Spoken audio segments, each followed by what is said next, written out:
Buenos días a todos. Vamos a abrir nuestra Biblia en el libro de Apocalipsis, el capítulo número 10. Apocalipsis 10.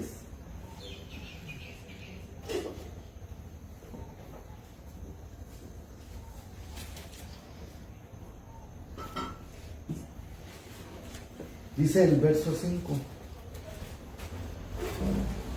de Apocalipsis 10. Vamos a leer 5 al 7. Y el ángel que vi estar sobre el mar y sobre la tierra levantó su mano al cielo y juró por el que vive para siempre jamás, que ha creado el cielo y las cosas que están en él, y la tierra y las cosas que están en ella, y el mar y las cosas que están en él, que el tiempo no será más. Con este pensamiento vamos a ir de rodillas para buscar al Señor en oración.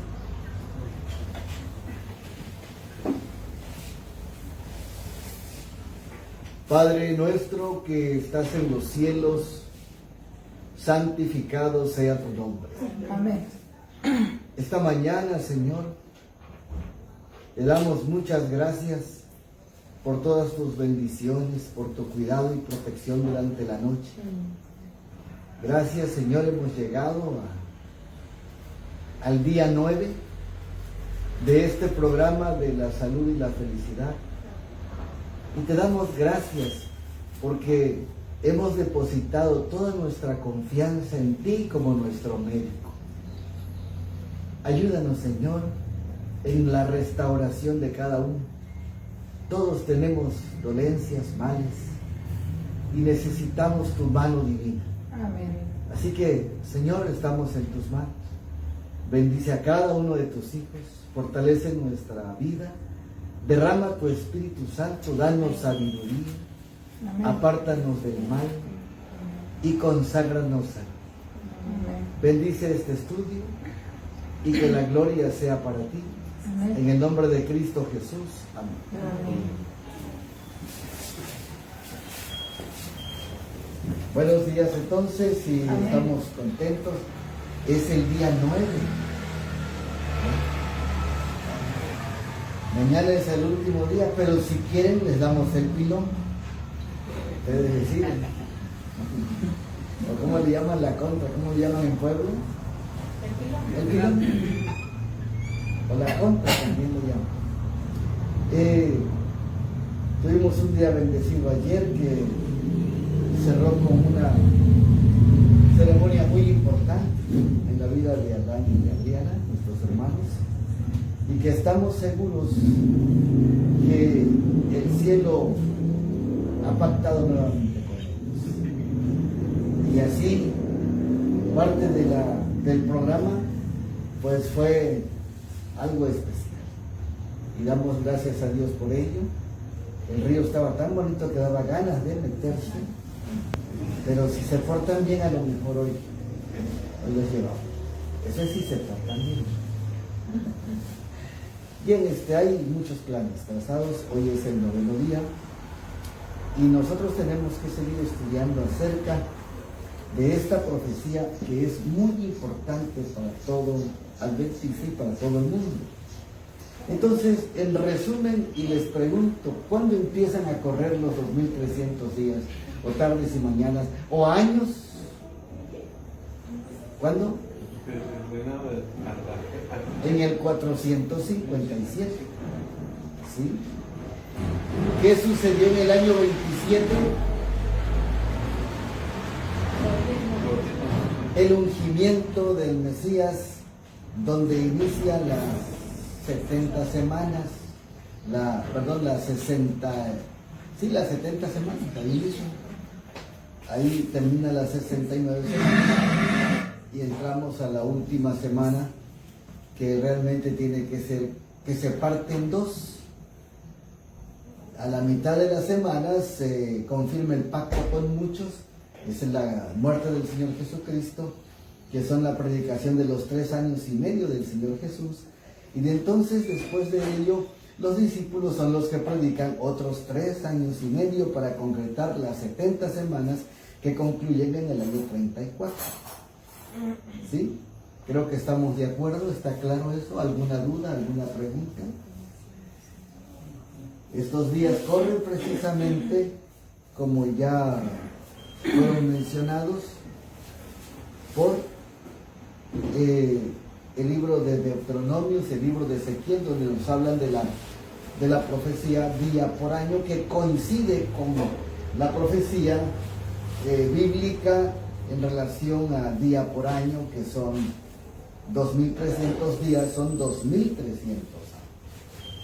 Y entonces llegamos al siguiente periodo, que son 42 meses, 3 días y medio, tiempos y la mitad de un tiempo, o 1.260 días, que surgen que corren del 538 hasta 1798. Lo que se le llama la Edad Oscura, la Inquisición, la primera supremacía papal.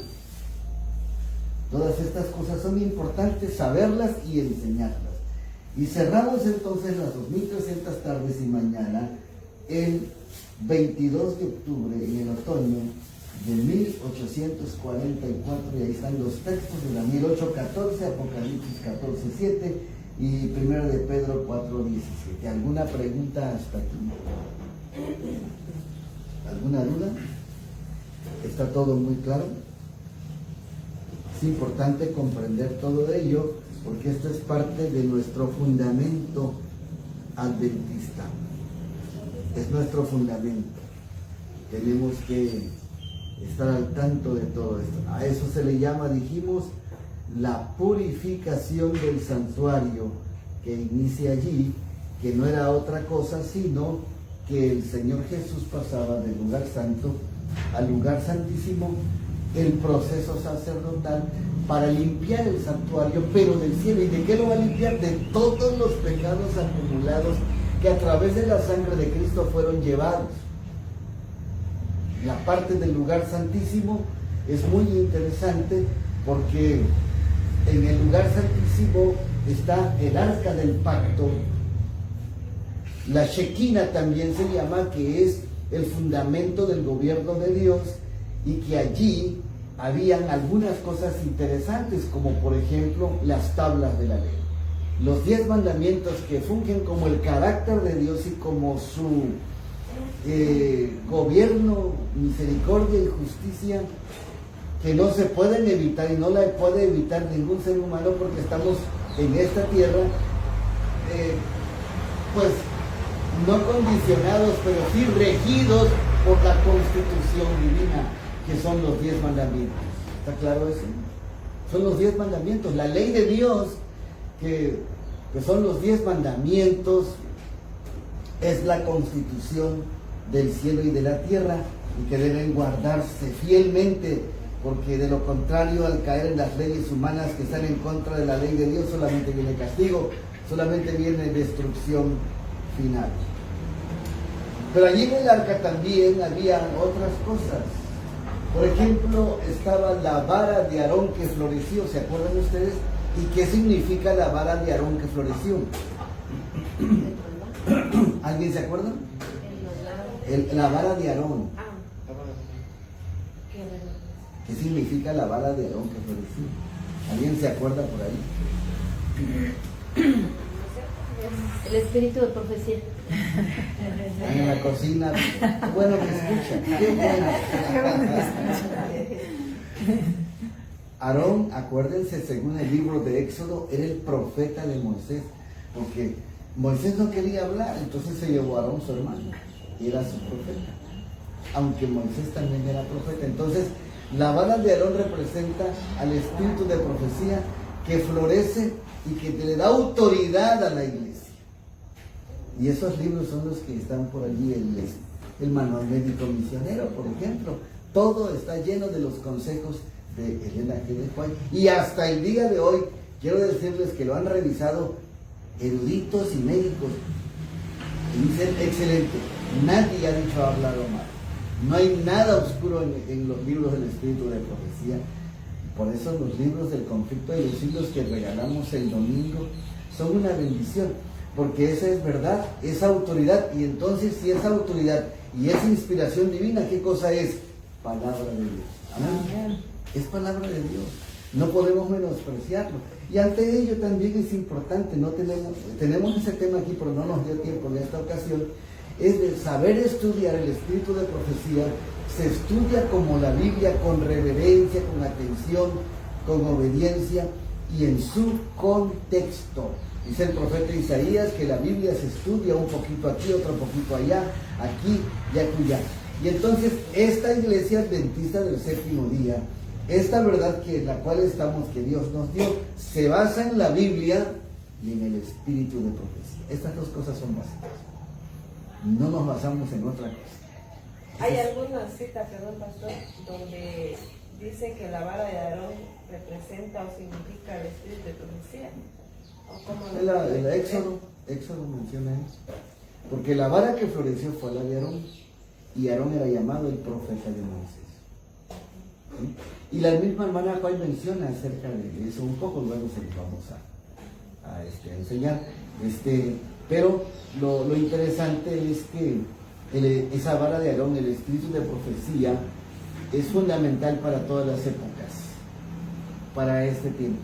Mientras la iglesia se dirigió por el espíritu de profecía, más de 50 años, dijo ella, que era la Biblia y sus consejos, hubo problemas, pero no hubo crisis ni divisiones. Pero cuando los líderes de la iglesia hicieron otros libros, como el manual de la iglesia, que empieza a regir las cosas sin el espíritu de profecía, de acuerdo al contexto político, entonces cada 5 años se cambia. Pero ni la Biblia ni el espíritu de profecía cambian, son los mismos. Por eso es tan importante que nosotros comprendamos, y fíjense en qué lugar están. Están en el lugar santísimo. ¿Qué dijimos que hay? El arca del pacto, la Shekinah, llamada así también, que es el fundamento del gobierno divino, las tablas de la ley de Dios, no están en el lugar santo ni en el atrio, están en el lugar santísimo, porque representa el trono de Dios, el gobierno divino. Dios se rige de esa manera. Entonces, ¿se dan cuenta del problema que hay en este planeta? El rechazo a la ley de Dios es el rechazo precisamente al gobierno de Dios. Esta es la constitución del planeta y no podemos evitarla ni evadirla, sino tenemos que obedecerla. Ahora, esto no es pesado, no es una carga, es una bendición cuando se hace por medio de Cristo Jesús, porque la ley no nos va a salvar. ¿Saben ustedes eso, verdad? Sí. La ley no nos salva, el que salva es Cristo, pero Cristo nos dice, si me amáis, ¿qué cosa? Guardad mis mandamientos. Entonces no podemos evadirlo ni evitarla. Y aparte, la ley de Dios, dice el libro de los Salmos, Salmo 119, la ley es santa, buena, pura, eterna. O sea, no es algo pasajero. El problema del mundo ecuménico evangélico es de que confunden la ley moral con la ley ceremonial. Y cuando el apóstol Pablo dice que ya fue clavada en la cruz, no habla de la ley moral de los 10 mandamientos, habla de la ley ceremonial. Y mucha gente está engañada y está cerrada, no quiere comprender. Es que la ley, ya no estamos salvos por la ley, ya no, sino por gracia. Exactamente, somos salvos por gracia, pero tenemos que ser obedientes a los 10 mandamientos. ¿Está claro eso? ¿Alguna pregunta hasta aquí? Entonces, ¿cómo ayudar a esta gente que está confundida? Aman a Cristo, quieren ser fieles, quieren hacer lo correcto, pero están fuera del orden, porque la ley de Dios tiene que observarse, tiene que obedecerse. Díganme ustedes, ¿dónde ven un mandamiento que esté en contra de Dios o que esté mal? ¿En los 10? Ninguno. Es una protección, es un respeto, es una seguridad, es una sana convivencia y aparte es reverencia. Y entonces algunos dicen, y díganme ustedes eso, que nada más son 2 mandamientos, amar a Dios y amar al prójimo. ¿Será que ya no valen los 10 y nada más son 2? ¿Qué piensan ustedes? Es que son 2, pero son 10.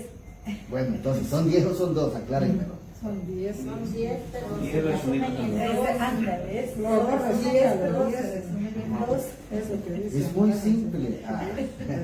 A ver, diga usted.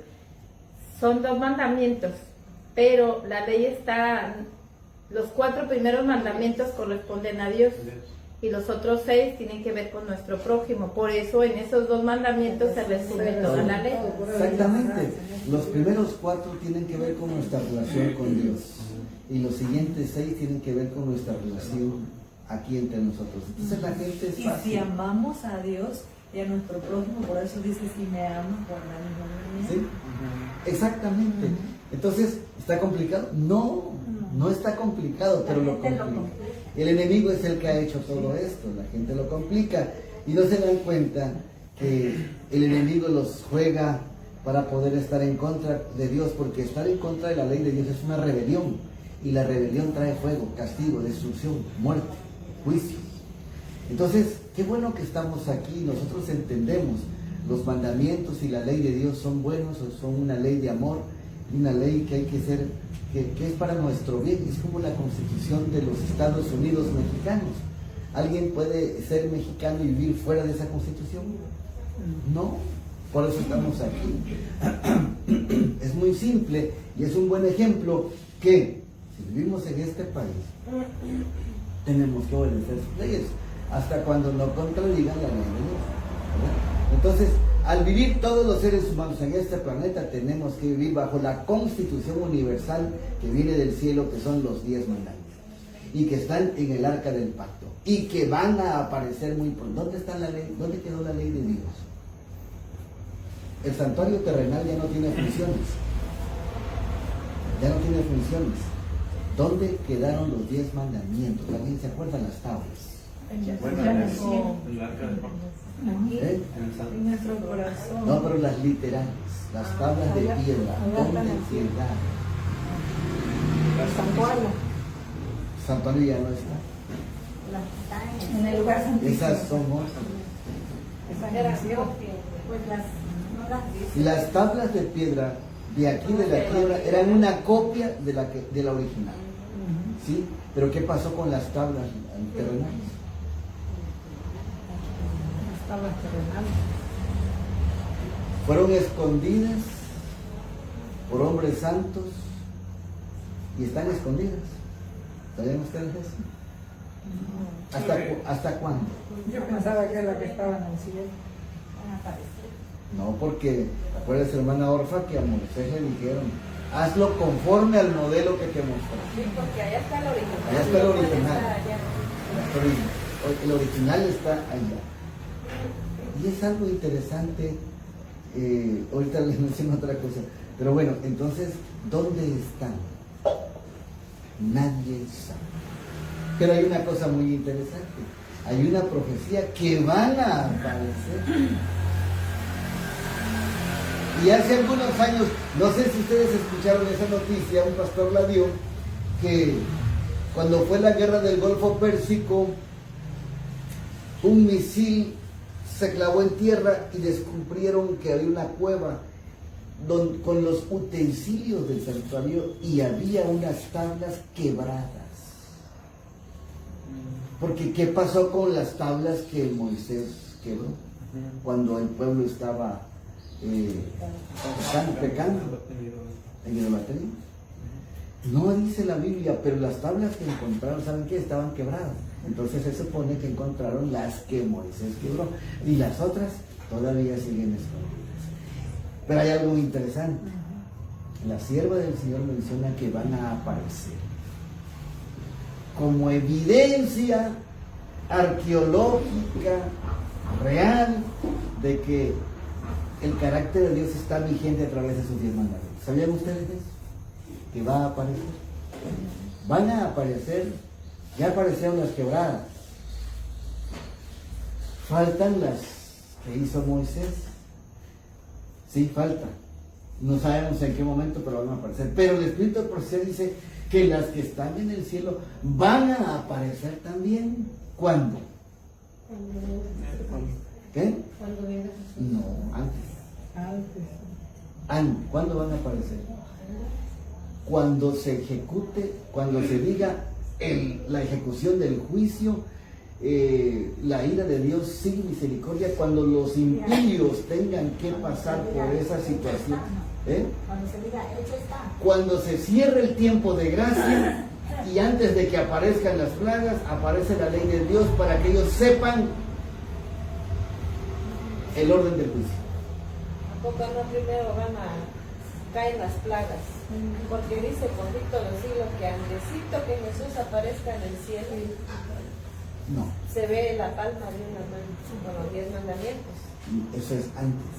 Antes de que... Para que ellos se den cuenta de que lo que rechazaron, y después vienen las plagas.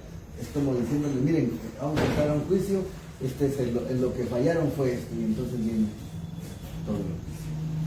Cuando aparezcan esas tablas en el cielo, porque lo dice allí, no tengo tiempo para mostrarles la cita, dice que una mano aparecen las dos y la ponen así, todo mundo las entiende, y entonces ya es demasiado tarde. Viene el castigo, viene el castigo. Bueno, entonces mencionamos esto porque es una de las cosas que está en el lugar santísimo. Y si las tablas estuvieran en el atrio, si las tablas estuvieran en el lugar santo, pues se serían pasajeras. Pero como están en el lugar santísimo, ahí está el trono de Dios, son eternas, no son temporales. Lo que había en el lugar santo, las luces, el incienso, el pan de la proposición, pues era cambiado cada semana. Y era cada día, ponían luz en la mañana y luz en la tarde, porque no se apagaba. El símbolo del Espíritu Santo, porque era el aceite de oliva, el aceite dorado. Y entonces, en el atrio donde estaba el altar de bronce y el lavacro, que representaban el bautismo de Cristo, la limpieza, el ungimiento, la purificación, y el altar de bronce, el sacrificio, que representaba la misericordia. La misericordia. Fíjense bien de esta parte. En el altar de bronce representaba la misericordia. ¿Por qué razón? Díganme ustedes. En el altar de bronce del atrio estaba ahí, el altar de bronce representa la cruz de Cristo y representa la misericordia. ¿Por qué razón? De tal manera murió Santo. ¿Pero por qué razón? Ahí se derramaba la sangre. Porque ¿Sí? la paga del pecado no. Correcto, todo eso es importante. ¿Saben por qué razón? Porque el que debía morir no murió, y el que no debía morir sí murió. Misericordia. ¿No es así? Misericordia. Hasta ahí. Pero en el lugar santísimo estaban las tablas de la ley. ¿Sí? Y esas tablas, ¿saben qué cosa? Representaban el juicio. En la cruz estaba la misericordia, y en el lugar santísimo estaba el código de juicio a través de la ley. Entonces, en la cruz y en el altar de bronce estaba la misericordia, pero acá estaba la ejecución. Porque por esa ley, Todos seremos juzgados. por esa ley murió Cristo. Porque la paga del pecado es la muerte, aunque él no pecó, pero murió por Nosotros se hizo nuestros pecado. pecados. Entonces, el sacerdote terrenal agarraba un poco de sangre una vez al año y entraba al lugar santísimo terrenal para limpiar de todo el año el pecado, de todos. Y la gente entonces tenía que confiar ¿en quién? Porque lo que llevaba era la sangre de animal. ¿En quién debía confiar el hombre? En lo que representaba la sangre de ese cordero, que era un cordero limpio sin mancha, que representaba a Cristo, que es el Cordero de Dios. ¿Se acuerdan ustedes? Y que tenía que venir. Miren ustedes cómo es la fe. La fe del pasado era por lo que venía. La fe del futuro es por lo que pasó. ¿Se dan cuenta? Para los judíos y los que aceptaban el mensaje del Evangelio, era confiar en el que venía. en el Mesías que venía, era confiar en Él. Miren esa clase de fe. Y si el Mesías fallaba, ¿qué pasaba? Resuelvan este problema. Pero si se había arrepentido, totalmente,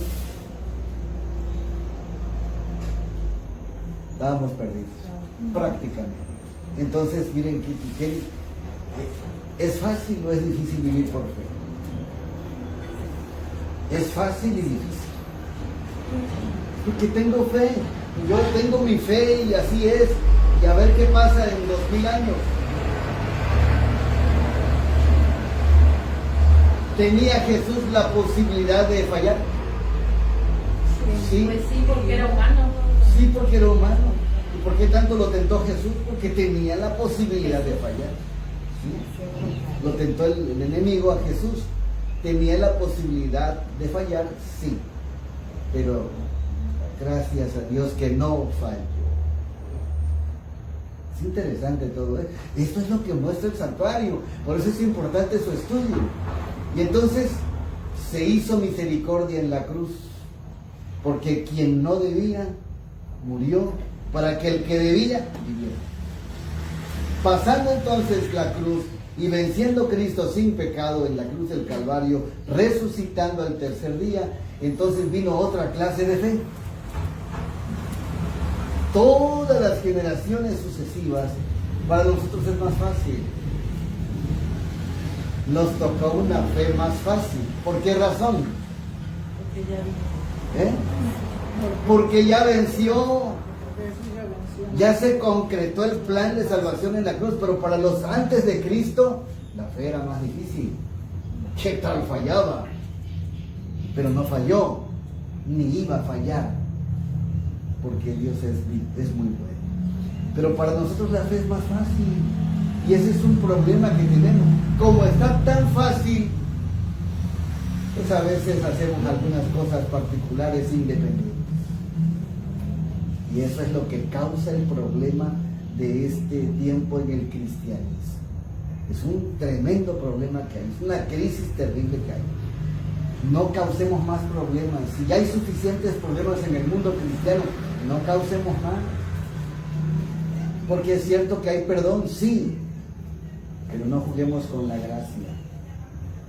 El conflicto de los siglos nos habla precisamente de cómo el enemigo ha distorsionado el plan de salvación.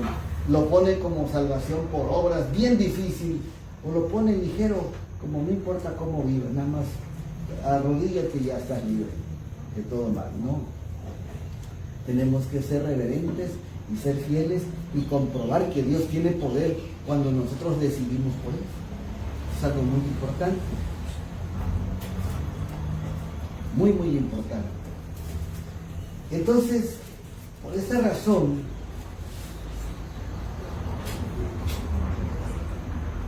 la ley de Dios va a aparecer las que estaban en el arca y van a aparecer las que están en el cielo. ¿Sí? A diferencia precisamente de lo que pasó con el Edén, ¿se acuerdan? Bienvenida, ¿no?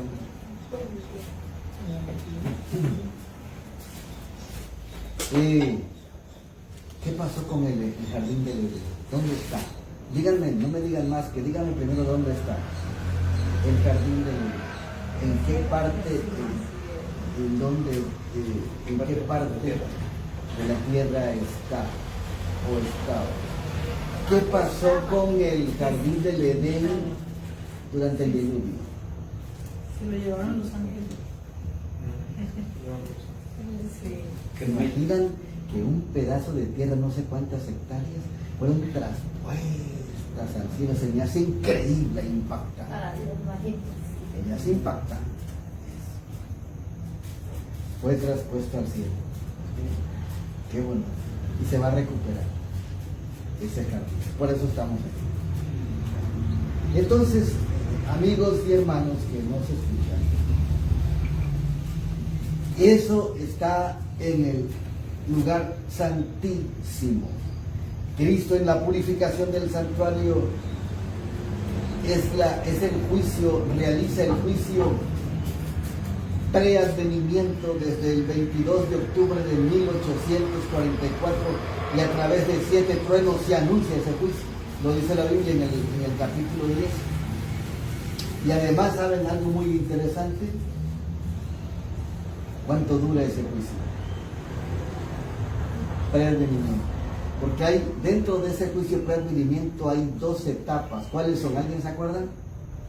El juicio investigador. Se llama investigador todo, pero hay 2 etapas muy interesantes dentro de ese juicio antes de la segunda venida. Boni, ¿a dónde? A ver, Yeya. El juicio de los muertos y el juicio de los vivos. ¿En qué juicio estamos? ¿Eh? Ese no ha llegado. Estamos en el de los muertos. El juicio de los muertos. Estamos a punto de entrar al juicio de los vivos y ahí sí, agárrense. Estamos a punto de entrar al juicio de los vivos. ¿Y cuándo es ese juicio? No se sabe, pero se cree, intentamos pensar que es cuando viene el sellamiento. Pero por ejemplo, si está el de los muertos, están incluidos todavía los que van a morir. ¿Y cuándo es el de los vivos? Por eso no hay fecha. Sin embargo, hay una idea que pues, es la más clara, ¿no? ¿Cuándo termina el juicio de los muertos? Cuando empieza el sellamiento. Ahí empieza el de los vivos, pues cuando la gente va a tomar decisiones, o la marca de la, o por la marca de la bestia, o por el sello de Dios. Y eso es de vivos. Y es para pocos. Pero ¿qué pasa con alguien que baje a la tumba hoy y estaba vivo? Pues en ese momento fue sellado o marcado. Así, para el que ya descansó, si es en Cristo Jesús, está salvo. Pero si lo rechazó, ahí se perdió todo. Sí, su tiempo de gracia para él. Sí, el tiempo de gracia cada quien lo cierra hasta cuando llegue la muerte. Mientras siga vivo, hay un tiempo de gracia que se cerrará precisamente poquito después de la ley dominical. Y cuando se cierre, aparecen las tablas de la ley para la ejecución del juicio de las 7 posteras, que serán terribles y espantosas e irreversibles y no podrán morir ahí ya, de tal manera que será muy difícil, muy duro momento. Por eso más vale obedecer. Mejor es obedecer a Dios. Dentro del lugar santísimo, entonces, dentro de la purificación del santuario, el Señor Jesús, cuando diga hecho es, entonces se cambia sus ropas sacerdotales y se pone ropas de juicio. Y precisamente es cuando ya todo el mundo tomó decisión de qué lado va a estar. Si estamos con Cristo, su carácter, su sello, su sábado, su ley, o estamos con la marca de la bestia, su imagen, su libertad y su condicionamiento y el nuevo orden mundial. Esto es lo que está en juego. Entonces, ese es el juicio preadvenimiento, pero cuando Cristo venga por segunda vez y nos vayamos con Él al cielo, unas vacaciones bien merecidas por 1000 años, son vacaciones. Mientras eso en el cielo, habrá revisión de todos los libros de todas las épocas y nos tocará juzgar a nosotros a todos. Y ahí entenderemos por qué murió fulano si era tan bueno, por qué se perdió fulano si era tan bueno, por qué pasó esto, qué pasa. Todos los misterios serán revelados ahí, porque los juicios de Dios son justos y verdaderos, dice la Escritura. Y entonces ese es el proceso que vivimos nosotros, y esto dura 7000 años. ¿Sabían ustedes? Dura 7000 años. El número perfecto de Dios y el perdón que dura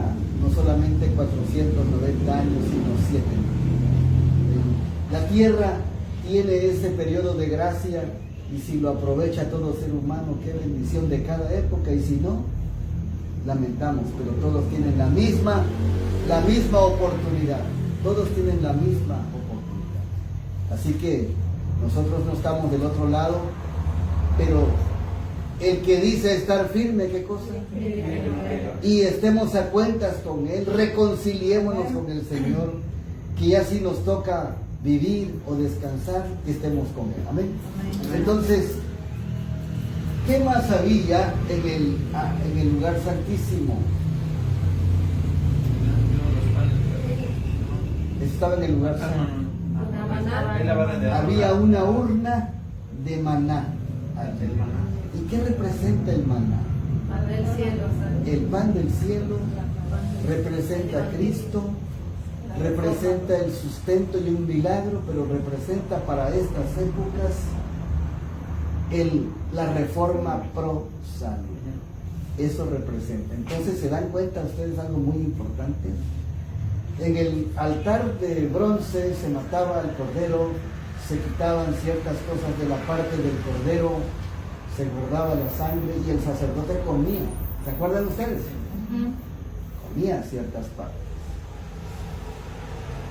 En el lugar santo había funciones especiales también, pero si ustedes notan bien, ya no se comía carne. Y llegamos al lugar santísimo, ya estamos nuevamente por entrar a Canaán, ya no se consume la carne. ¿Por qué razón? Porque el Cordero está en el lugar santísimo y su sangre ya está ahí, ya no hay necesidad. Además, el Señor, así como le propuso a Israel el maná por 40 años, nos los propone a nosotros después de 1844. Por eso dio la luz de la reforma pro salud, la luz de la reforma sanitaria también se le llama, y también es las leyes de la salud, que hablan de que esta es la manera de cómo podemos nosotros llegar a la ley de Dios. Fíjense, mucha gente rechaza los 10 mandamientos, pero cuando se enferman y buscan sanar, y hay un orden de cómo el Señor nos restaura, y son 8 leyes, esas leyes están conectadas a la ley moral, no están separadas. Las leyes naturales están conectadas a la ley moral. Entonces, tan importante es eso, que el Señor propone todas estas estrategias, porque el mundo está contaminado por el pecado. Hay mucha enfermedad y aparte todos somos pecadores y necesitamos restauración. Estamos nosotros en un proceso de degeneración desde que entró el pecado, y cuando empezó a consumir las cosas ilícitas y empezó a consumir lo procesado, que fue la carne, lo primero que el hombre comenzó a comer antes de lo industrializado que lo dañó, fue el proceso de la proteína, que es de segunda. Sí, entonces empezó la decadencia, y el hombre que era grande, corpulento, y las mujeres eran sanas y grandes, vivían 800 años, 900 años, empezaron a vivir 300 años, empezaron a vivir 200 años, empezaron a vivir 100 años. Miren, ahorita es un milagro y es como un premio que encontrar a una persona de más de 100 años. Es un premio. Sí lo hay de 125 encontraron por esta zona, de 115 encontraron cuando fue el volcán Chichona. Encontraron a una ancianita de 117 años, pero que nunca salía de su lugar y que no consumía lo procesado, todo natural. Descubrieron eso, todo natural. Entonces sí, el estilo de vida ayuda a la longevidad, pero el ser humano que se intoxicó y se hizo adicto a la sangre, porque esa es una de las cosas más fuertes que hay, la sangre, y como la carne contiene sangre, causa una terrible adicción.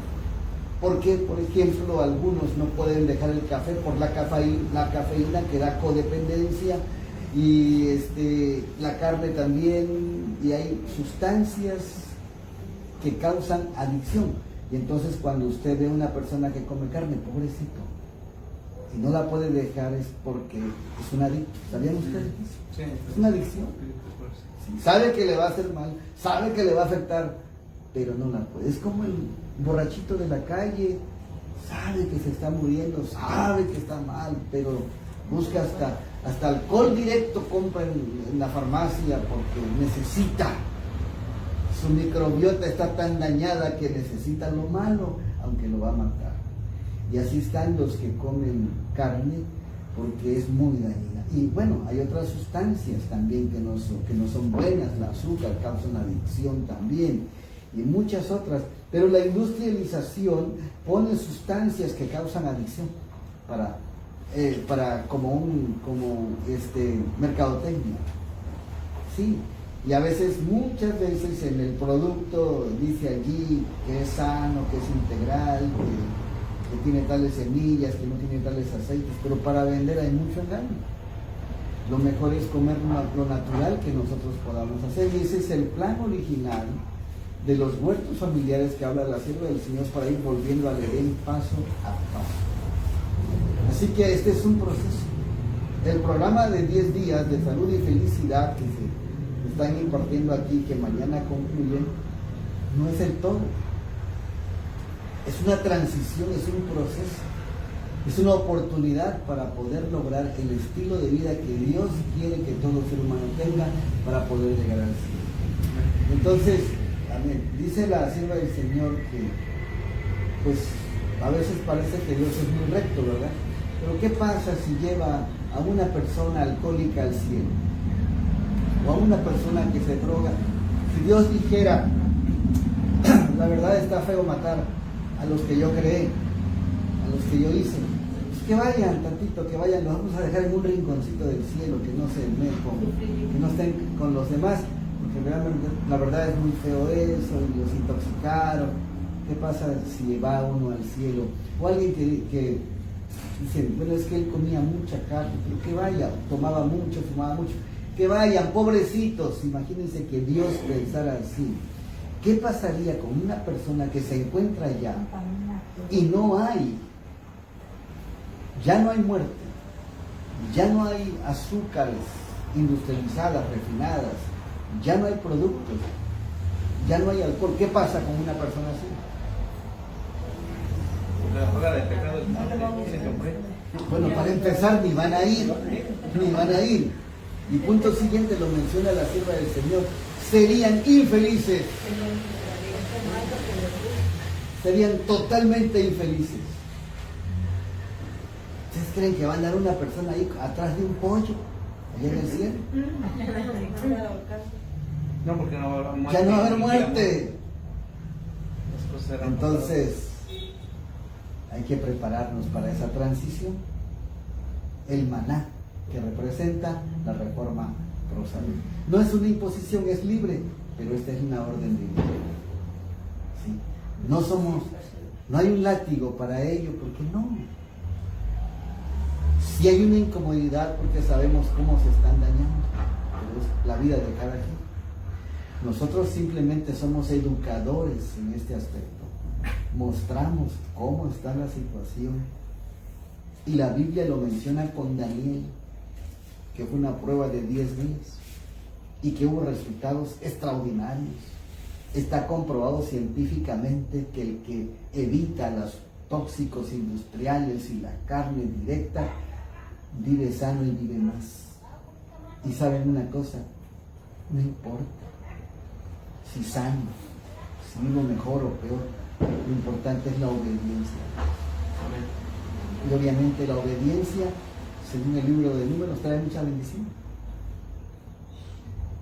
Trae mucha bendición. Entonces hay que aprender a obedecer, porque dentro de los procesos precisamente que el Señor tiene en el plan del Evangelio, no es solamente la purificación del santuario allá, también del santuario aquí en la tierra. ¿Y cuál? Nuestro cuerpo es el templo del Espíritu Santo. Y por esa razón tenemos que desintoxicarlo. ¿Ustedes les gustaría entrar a un templo donde está hay basura por aquí, la silla volteada allí, y hay tomate tirado allí, hay papeles enrollados allí, llenos de polvo? ¿Entrarían ustedes? ¿Cómo les gusta llegar a un templo? A un lugar donde se congrega limpio, que inspire. Pues esto es lo que Dios quiere para nuestro cuerpo. ¿Para qué? ¿Para qué? Porque aquí se manifiesta la morada del Señor a través de su Espíritu Santo, y porque nosotros somos el testimonio para el universo, para el cielo y para el mundo de lo que Dios puede hacer. Entonces, no es asunto de opcional, si quiero, no quiero, si que el reino de los cielos no es comida ni vida, no, es honrar y glorificar a Dios. Amén. Honrar y glorificar a Dios. Y posiblemente no seamos perfectos y nos falte todavía trascender en ese nivel, pero avancemos y cuidemos hasta donde más podamos, pero no entremos al fanatismo de señalar o golpear, porque el enemigo es tan astuto, es muy astuto, hasta hay activismo, veganismo, y hay gente. Yo conocí una persona, 6 meses comió, fíjense bien, 6 meses comió solamente cosas amarillas, otros 6 meses solamente comió cosas verdes, y otros 6 meses cosas rojas. ¿Así se debe de comer? No. Y he conocido gente que no quiere nada con las frutas. Entonces, ¿para qué Dios hizo las frutas? Hay activismos antifruta, y que porque se fermentan, depende cómo se coman y en qué hora se coman. O sea, todo esto requiere sabiduría, sencillez y humildad, porque hay que saber. Por eso hay que estudiar, y por eso hay libros: el ministerio médico, la temperancia, consejos sobre régimen alimenticio, ministerio de curación, son clave. Y faltó uno, ¿verdad? Manual médico misionero. Son nuestros maestros que nos van a ayudar para poder entender y poder llegar al trono de Dios, al lugar santísimo. Esto es muy importante. La ciencia, todo esto que estamos mencionando, se está respaldado actualmente por la ciencia, ¿sí? Está respaldado por las Sagradas Escrituras también. Y esto es sumamente importante. Quiero decirles que todo lo que estamos mencionando, y estos libros ya tienen más de 100 años que se escribieron. Más de 100 años, por una niña que llegó nada más a tercero de primaria, y que a los 17 años tuvo su primer visión. Y una de las primeras visiones fue abierto el templo de Dios en el cielo, y vi el arca del pacto y la santa ley de Dios, y vio el sábado allí en un halo de luz como algo importante en el corazón de la ley de Dios, y vio el maná, y vio la vara de Aarón. Ahí se estableció la verdad que hoy tenemos. ¿Lo tienen los pentecostales? Pregúntenme. ¿Lo tiene la iglesia católica? ¿Lo tiene la iglesia anglicana? ¿Lo tienen los bautistas? ¿Lo tienen los presbiterianos, los luteranos, los anglicanos? Nadie lo tiene. Lo tienen los adventistas del séptimo. Lo tenemos nosotros, pero uno nunca sabe lo que tiene hasta que lo ve perdido. Aun si el adventista rechaza, o lo deja como opcional, o le deja equilibrado, también le llaman, o lo deja poco a poco, no sé cómo decían allá, ¿verdad? Poco a poco, pues ahí se va a quedar, porque por un poquito alguien se va a salvar, o la salvación es casi. Estás casi resuelto, dice un himno, ¿verdad? ¿De qué sirve un casi? De nada. O somos o no somos. Y no es imposición, es un principio importante que nosotros tenemos que aplicarlo a nuestra vida. ¿Y saben qué eso trae? 2 cosas: salud y felicidad. ¿Qué es lo que buscamos? Por ese casi es que se quedan las vírgenes insensatas. Por el casi. ¿Sí? Porque eran parte de la iglesia, tenían su Biblia, pero lo que no tenían era el Espíritu Santo. Hay que orar mucho por eso, para que el Señor fije estas verdades y nos dé discernimiento en todo este aspecto, ¿verdad? Entonces, ante esta purificación del santuario, y todos estos procesos son sumamente importantes y hay que aprenderlos y enseñarlos, porque esto es lo que el Señor quiere, que aquí está el plan de salvación, aquí está, precisamente. Y entonces llegamos a esta época, voy a concluir con esta parte, no sé qué más me faltó del lugar santísimo, ¿faltó algo más? Hay algo más que tiene el lugar santísimo, 2 querubines. ¿Recuerdan? ¿Y para qué? ¿Y qué representa? ¿Eh? Cuidar. ¿Eh? Cuidar. ¿Qué más representa? Representa la adoración que hay en el cielo, la reverencia. Hasta cubrían su rostro por la extrema reverencia. Entonces, cuando nosotros entramos a esta parte después de 1844, se nos pide reverencia, lealtad, santidad. Se nos pide consagración, porque cuando en la tierra el sacerdote entraba al lugar santísimo en el Yom Kippur o el día de expiación, todo el pueblo no hacía nada, más que hacían.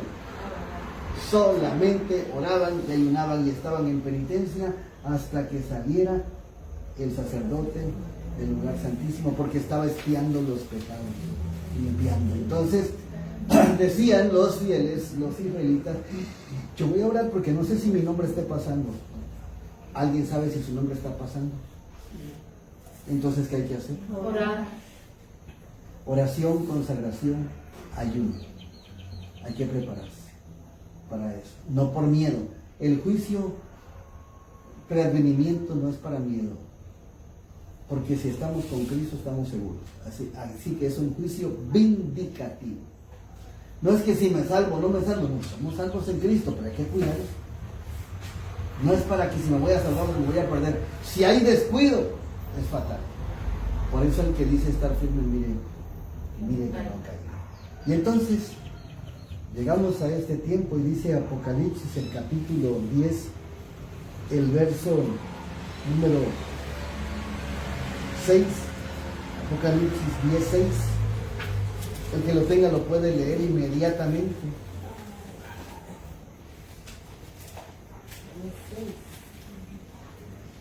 Y juró por el que vive por los siglos de los siglos, que creó el cielo y las cosas que están en él, y la tierra y las cosas que están en ella, y el mar y las cosas que están en él. El tiempo no sería más. Correcto. ¿Y eso qué significa? Que va a cumplir lo que dice. Ya no hay tiempo. Va a ser como Jesús prometió. El tiempo, ¿cuándo se va a acabar el tiempo? Cuando nuestro Señor Jesucristo diga hecho es. Hecho es. El tiempo no será más. Y es una frase fuerte, porque se imaginan cuando ya no haya tiempo, suena como cuando ya no haya tiempo.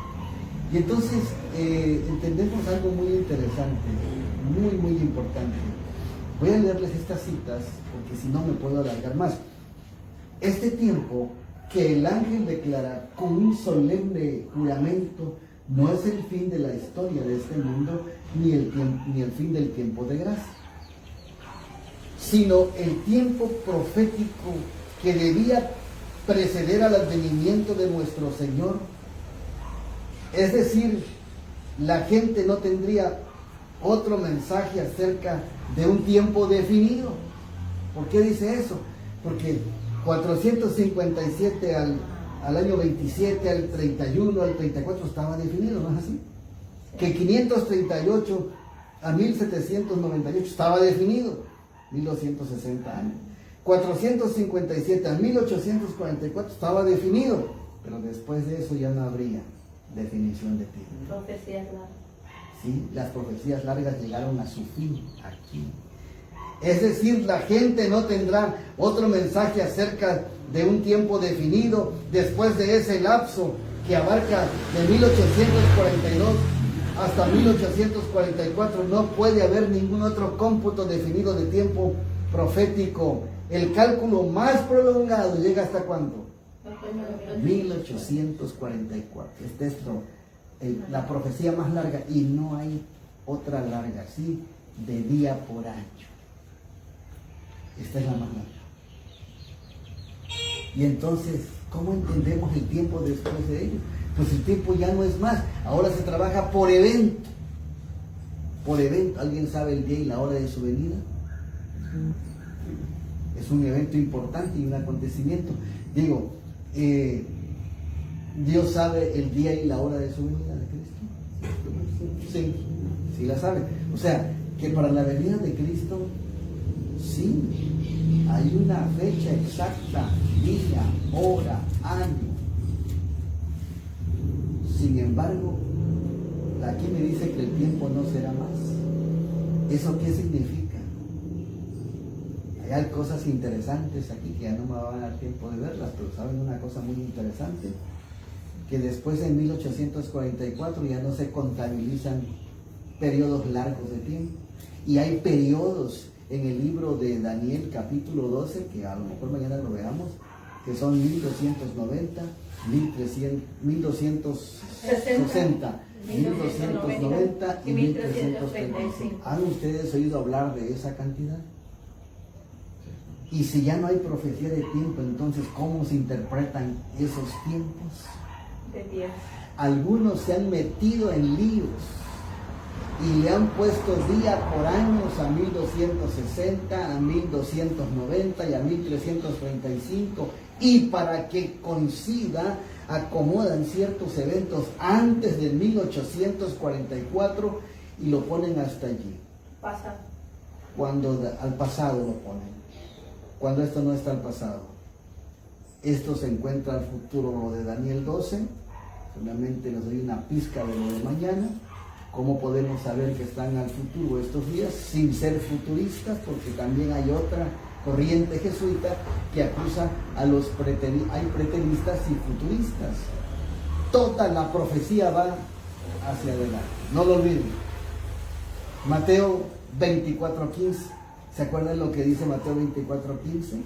Alguien búsquelo a la velocidad de un rayo y léalo por favor y entendamos la base de cómo estudiar la profecía. Por tanto, cuando veáis en el lugar santo la abominación desoladora de que habló el profeta Daniel, el que lea entiende. Muy bien. Por tanto, ¿qué dice la primera frase, Moni? Cuando veáis. Cuando veáis, ¿en qué tiempo está? Cuando viereis, ¿en qué tiempo está? Futuro. Futuro. Muy bien. ¿Qué iba a haber? Una abominación. Una abominación desoladora. ¿Quién la había dicho? Daniel. Que fue dicha por el profeta Daniel. Se está hablando Jesús en un presente para un evento futuro de esa nación, y entonces dice vendrá. ¿Qué iba a venir? Años 70, la abominación desoladora. ¿Y qué había dicho Daniel? Precisamente eso lo había dicho unos 600 años antes. Y así se estudia la profecía, en el presente, futuro y pasado. La profecía tiene que ver con pasado, presente y futuro, porque hay profecías que se van a repetir. Una profecía que se va a repetir, ¿cuál es? Esa, la abominación desoladora. Otra profecía que se va a repetir, los días de Noé, ya lo dijimos, los días de Lot, el decreto de muerte de los años, de los tiempos de Mardoqueo y Esther, se van a repetir también. Y también lo de Elías.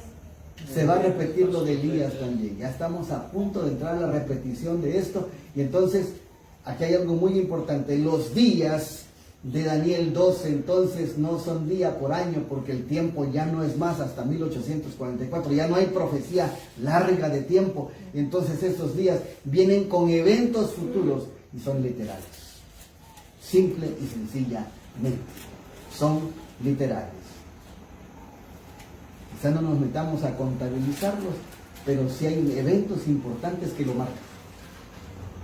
Y el máximo es 1335 días, que algunos creen que allí, bueno, no me voy a adelantar, mañana vamos a eso.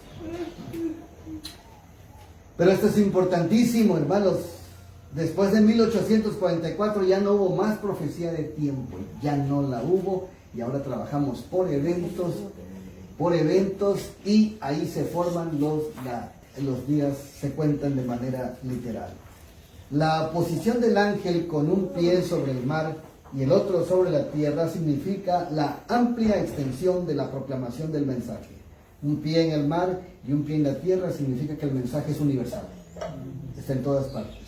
y cruzará los anchos océanos y será proclamado en otros países en el mundo entero. La comprensión de la verdad, la gozosa recepción del mensaje de esta está representada por el acto de devorar el librito. ¿Se acuerdan ustedes del librito? ¿Qué pasó con el librito? Díganme rápidamente. Se lo comió, le supo dulce con la miel, pero después le amargó en el... ¿Por qué? Porque era algo que no pasó. Comiendo el libro, como comemos la Biblia, la palabra, estudiándola, descubrimos que viene Cristo. Ellos lo descubrieron, pero cuando vieron que falló, no falló en la fecha, sino el evento, les amargaron el vientre de tanta burla y chasco, así se le llamó al chasco, amargó eso el vientre. Entonces, la verdad, en cuanto al advenimiento de nuestro Señor, fue un precioso mensaje para nuestras almas. Miraba yo en la visión de la noche y aquí en las nubes del cielo como un hijo de hombre que venía y llegó hasta el anciano grande de edad e hicieronle llegar delante de él. Daniel 7:3. Al ascender al cielo, Jesús ha entrado por nosotros como sustituto, constituido sumo sacerdote para siempre. Este ministerio siguió efectuándose durante 18 siglos en el primer departamento del santuario.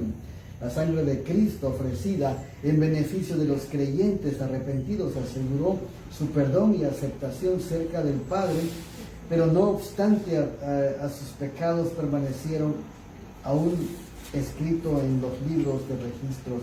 Como en el servicio simbólico había una obra de expiación al fin del año, así también antes de que la obra de Cristo para la redención de los hombres se complete, queda por hacer una obra de expiación para quitar el pecado del santuario. Esa es la fase que viene.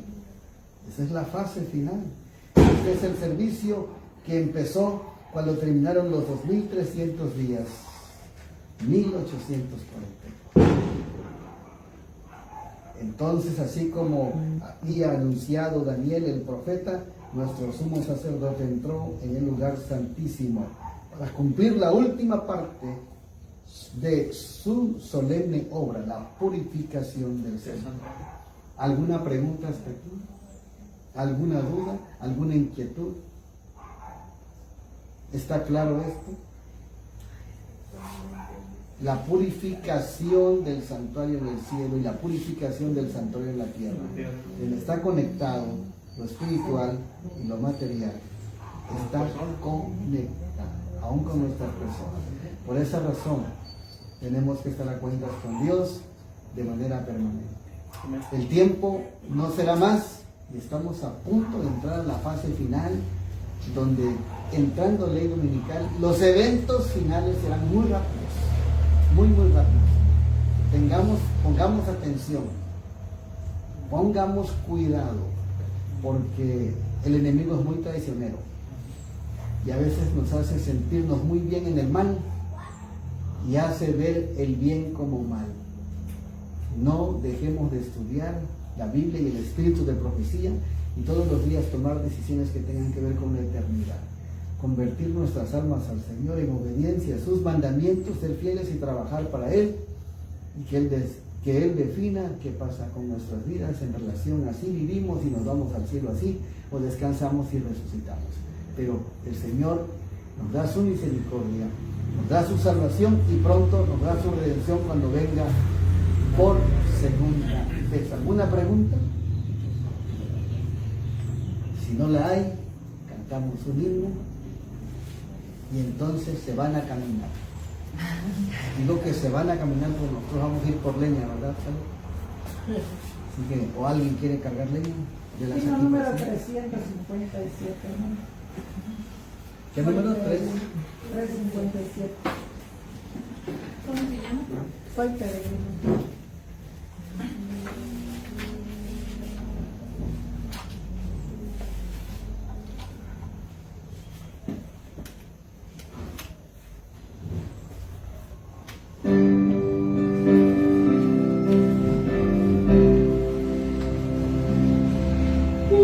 Si pudiera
Vamos a arrodillarnos.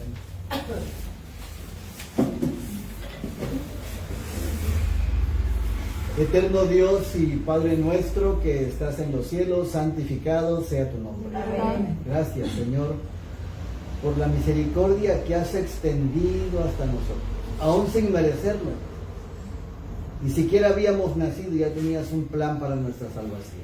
Amén. Ayúdanos a valorarlo ahora, a retener estos principios y estos mensajes, a poder enseñarles a otros que hay esperanza, que el Evangelio eterno, Señor, nos ayuda para ir a Cristo, recordando que es nuestro Redentor. Tu santa ley pueda estar en nuestra mente y corazón. Ayúdanos a ser fieles. Y te pedimos, Señor, por sanidad en nuestras almas, que nos perdones de todos los pecados y que nos limpies de toda maldad y restaures nuestro cuerpo para que sea el templo del Espíritu Santo, para poderlo comprobar y poderlo preparar para tu venida. Pedimos, Señor, que nos bendigas en este día y a todos los presentes en los diversos tratamientos, actividades y alimentos, caminatas, y que al ser el penúltimo día tú puedas trabajar, Señor, como médico divino en cada persona, en cada hijo tuyo, y que, Señor, para gloria tuya se ha hecho todo esto. Amén. Bendícenos a todos hoy y siempre en el nombre de Jesús. Amén. Amén.